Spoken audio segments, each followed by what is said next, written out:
Allora, con il coach De Rinaldis al termine della partita con il Trissino, arrivavate da capolista contro i campioni d'Italia. Che partita è stata secondo te?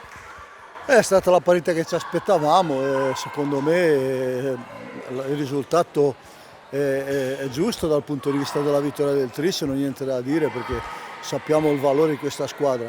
Devo dire che forse è un po' troppo severo rispetto a quello che abbiamo fatto anche noi perché qualche situazione importante l'abbiamo avuta sia al primo che al secondo tempo, però alla fine era anche preventivabile questo risultato. Noi siamo arrivati qua da capi classifica, eravamo orgogliosi e abbiamo l'onore di difendere la nostra piccola città per questo, però sappiamo bene che il nostro campionato è un altro e quindi insomma cercheremo di lavorare, ci portiamo a casa questa partita dove abbiamo visto delle cose buone e delle altre meno buone e lavoreremo in futuro per cercare di migliorarle. Ecco, ti chiedo questo, hai anticipato un po' la domanda che ti volevo fare.